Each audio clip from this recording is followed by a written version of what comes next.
Pemirsa, lagi dan lagi ayah Taki Malik, Mansyardin Malik kembali harus berurusan dengan kasus hukum. Kali ini ia dilaporkan ke polisi atas dugaan penipuan dan penggelapan uang kerjasama bisnis oleh partner bisnisnya Aji Barkah Pramudia.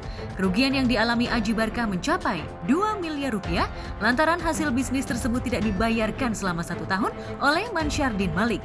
Atas perbuatannya tersebut, pihak Aji Barkah sudah melaporkan kasusnya ke Polres Jakarta Selatan beberapa waktu lalu. Update sedikit untuk kasus daripada bapaknya TM ya yang kami laporkan di Polres Metro Jakarta Selatan, yaitu dengan terlapor Pak MM, ayahanda dari TM itu. Kemarin klien saya sudah diambil keterangannya sebagai saksi korban pelapor, sudah diambil semua data-datanya. Lalu ada tanggapan dari pihak kuasa hukum dan Pak MM yang menyatakan bahwa klien saya itu mempunyai kewajiban 1,5 miliar untuk membayar Pak MM, atau Pak MM merasa dirugikan oleh klien saya sebesar 1,5 miliar. Pertanyaan saya, kalau memang Pak MM itu dirugikan 1,5 miliar, kenapa baru saat setelah dilaporkan resmi oleh klien kami, baru dia berkoar-koar masalah 1,5 miliar.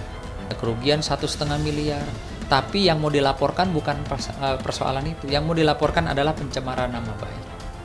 Nah, ini buat saya agak lucu. Ya, berat mana?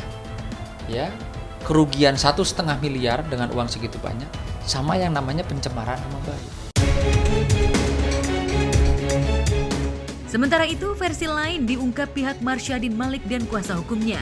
Di hadapan awak media, ayah Taki Malik itu membantah dituduh telah melakukan penipuan dan penggelapan dana hasil kerjasama bisnisnya dengan Aji. 1 kilo lagi itu ada di kantor saya yang lama, itu nggak ada di rumah. Saya bilang 1 kilo lagi kapan diambil? Dia bilang minggu depan misalnya saya ambil lagi 1 kilo lagi. Jadi barang 1 kilo sudah diambil sama beliau. Yang 1 kilonya barang masih segel, masih pelak, itu sampai sekarang belum diambil. Ambil duit dari Aji Barkah buat bisnis, misalkan buat apalah gedung, tapi ternyata gedungnya nggak ada, itu baru tipu. Ini barangnya juga ada kok. Orang sekarang tuh kesulitan, bukan hanya jualan saffron, jualan properti, jualan mobil. Saya jualan mobil juga kadang laku, kadang enggak. Ya kan kita biasa jualan 10 mobil, kita cuma laku 2 mobil. 1 mobil ya kita yang diuji kesabaran kita. Dulu kita jualan bisa 20 mobil loh. Nah, apalagi kondisi saat ini. Saffron pun sama. Jadi balik lagi, berpositif thinking dan sabar. Diungkapkan kuasa hukum Aji Barkah, selama ini berbagai upaya telah dilakukan pihaknya untuk menagih uang yang masih tersimpan di tangan Mansyardin. Namun sampai dengan saat ini tidak ada itikat baik dari ayah Taki Malik itu untuk menyelesaikan kewajiban membayarkan uang hasil penjualan produk yang telah disepakati bersama itu. Aji menyebut kalau Mansyardin suka mengulur waktu dan mengumbar janji manis. Namun dalam kenyataannya tidak ada itikat baik darinya. Lantas apa tanggapan pihak Mansyardin Malik atas tuduhan Aji tersebut? Kalau yang transaksi 2 kg itu benar ya, itu ada perjanjiannya antara PT Jagoan Saffron Indonesia, dalam hal ini saya sebagai pimpinannya, dengan saudara Aji Barkah Pramudia. Nah, sudah pernah dibayar gitu ya. Saya katakan sudah pernah dibayar gitu ya. Kemudian seiringnya waktu itu akhirnya ada kesepakatan antara saya dengan dia gitu, bahwa dia meminta barang dikembalikan saja. Ini perlu dicatat nih, bahwa yang meminta barang dikembalikan itu adalah pihak Aji. Sehingga waktu itu diambillah 1 kilo barang. Udah diambil itu. Diambil di rumah saya, itu videonya ada. Tidak ada. Mungkin kemarin statement juga di Polres Jakarta Selatan setelah selesai pemeriksaan, jelas klien kami atau korban menyatakan sudah hampir 2 tahun ya dicoba ditagih, baik itu lewat WhatsApp lah, walaupun datang atau apapun upaya-upaya yang sudah dilakukan. Baik kuasa hukumnya juga ada loh, kuasa hukumnya Pak Aji Barkah itu sudah datang, sudah menagih, tapi tidak ada hasilnya sampai detik ini, sampai dilaporkannya peristiwa. Artinya kami menduga ada itikat yang tidak baik. Menurut informasi daripada klien kami juga seperti itu. Jadi waktu klien kami sama kuasa hukumnya mendatangi Pak MM juga menyatakan bahwa barang tersebut tidak sepenuhnya ada sama dia, tapi ada juga yang diberikan kepada TM. Artinya dalam laporan kami kalau itu bisa dibuktikan, TM tidak menutup kemungkinan sebagai tersangka juga. Tidak terima dengan langkah hukum yang diambil Aji Barkah, pihak Mansyardin Malik balik melaporkan Aji ke Polda Metro Jaya karena dianggap telah mencemarkan nama baiknya. Pihak Mansyardin bahkan meminta seterunya itu untuk mencabut laporan atas dugaan penipuan dan penggelapan dana. Harusnya kalau kita mohon maaf nih, Abi mau meminta haknya beliau. Ini kan bisnis, the real business. Ini bukan unsur pidana loh, yang dia laporkan penggelapan. Ini bisnis, ada perjanjiannya. Ini surat pernyataan yang dibuat oleh Aji Barkah, ditanda tangan sepakat. Ini dibuat sekitar tanggal 23 Maret 2020. Kita nggak tahu alat buktinya Aji Barkah ini apa. Ya. Kalau kita jelas alat bukti kita. Tapi balik lagi, kita buktikan di pengadilan. Bicara pembuktian itu adalah konteksnya, ranahnya pengadilan. Maka kita tunggu proses di pengadilan nanti yang kita laporkan atas dugaan fitnah dan pencemaran nama baik, kita buktikan di pengadilan. Ya. Sebelumnya, Aji Barkah Pramudia telah melaporkan Mansyardin Malik atas dugaan pidana penipuan dan penggelapan uang ke Polres Jakarta Selatan. Atas laporan yang dibuat Aji tersebut, penyidik sudah melakukan pemeriksaan pertama terhadap Aji sebagai pihak pelapor. Selama 4 jam, Aji ditanya sekitar 20 pertanyaan oleh penyidik. Dalam keterangannya, Aji menyebut ayah Taki Malik diduga tidak memenuhi kewajibannya dari kerjasama usaha bisnisnya. Ini bicara terlalu prematur. Saya katakan ya, biar kau tahu nih, Aji Barkah biar tahu. Anda bicara seperti ini terlalu prematur. Kita itu adalah negara hukum yang menganut asas praduga tak bersalah. Jelas dalam undang-undang kehakiman, ya, ada kalimat yang mengatakan di dalam undang-undang kehakiman, setiap orang yang disangkakan, yang tersangka aja kita tidak boleh mengatakan orang itu bersalah. Sementara itu di lain kasus investasi bodong robot Net89 yang menyeret Stephen juga menyeret nama Taki Malik. Kasus hukum yang menjerat mantan suami Salma Finan Sunan itu menuai komentar dari Sunan Kalijaga. Ya, Sunan yang sebelumnya memiliki konflik dengan Taki Malik ikut menanggapi akan kasus ini.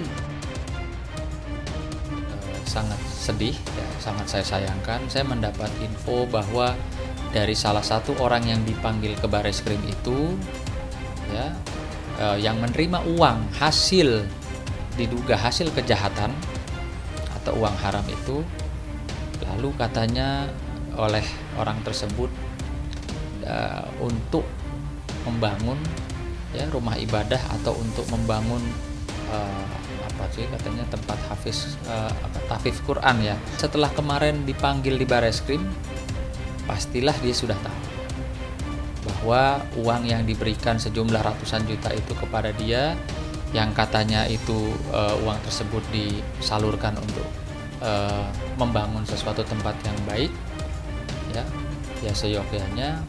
Ini saran atau himbauan dari saya, ketika sudah mengetahui uang tersebut adalah uang haram, seyogyanya dikembalikan kepada masyarakat yang menjadi korban. Kenalnya pada saat lelang diadakan. Lelang itu terbuka buat umum dan yang ngebid waktu itu banyak, bukan hanya Mas Reza Paten. Tapi kan dalam aturan lelang itu siapa yang tertinggi nilainya itu yang menang kan gitu. Menang lelang. Jadi kenalnya Taki itu pada saat lelang gitu. Dan nggak mungkin juga ya logikanya Taki tanya ya sama Mas Reza, ini uangnya haram atau halal kan gitu. Sama halnya saya logikanya gini, ada orang menyumbang ke masjid gitu ya. Artinya misalnya antum nih sebagai ketua DKM nih, ada nyumbang nih 100 juta ke masjid. Apakah antum tanya nggak sama penyumbangnya, Pak, ini uangnya haram atau halal gitu? Kan gitu ya. Gitu. Tapi Logikanya begitulah ya. tapi poinnya setelah tahu bahwa ternyata uang yang kemarin dipakai untuk membeli sepedanya Taki adalah uang dari hasil kejahatan, ya kita udah buka semua. Ya, buka Kita semua. udah sampaikan semua. Kita manut. Apapun yang terbaik menurut kepolisian kita samina wa ta'ala. Sementara itu, tidak terima nama anaknya terseret dalam kasus robot trading net 89, ayah Taki Malik, Mansyardin Malik yang didampingi kuasa hukumnya, membantah tuduhan kalau Taki Malik ikut menikmati dana investasi bodong tersebut. Setiap orang yang disangkakan bersalah, jika belum ada vonis atau putusan pengadilan yang punya kekuatan hukum tetap, maka kita tidak boleh mengatakan orang itu bersalah. Nah, itulah yang kita laporkan, kenapa dia terus melakukan penggiringan opini, preskon di sana sini, tidak henti-hentinya, seakan-akan mengatakan bahwa klien kami adalah bersalah. Sunan menilai kasus yang dialami Taki mirip dengan kasus yang dialami selebritis lainnya, di mana selebritis yang terseret namanya langsung mengembalikan uang yang pernah diterimanya, begitu namanya disebut dalam kasus tersebut. Sepertinya Sunan Kalijaga tengah menyindir Taki Malik yang belum juga mengembalikan uang investasi robot net 89 itu. Iya, seharusnya uang hasil kejahatan itu harusnya dikembalikan, ya, disita guna untuk dikembalikan kepada para korban. Bukan hanya barang buktinya saja, tapi uangnya. Karena masyarakat yang dirugikan, yang menjadi korban itu tidak perlu diberikan misalnya bandananya si kawan saya Atta Halilintar, itu nggak perlu. Mereka perlu pengembalian uang. Dan banyak juga contoh kasus kita lihat ya, yang menyeret nama-nama public figure maupun selebriti akhirnya mengembalikan uang. Siapa yang mendalilkan silahkan dia buktikan nanti di pengadilan.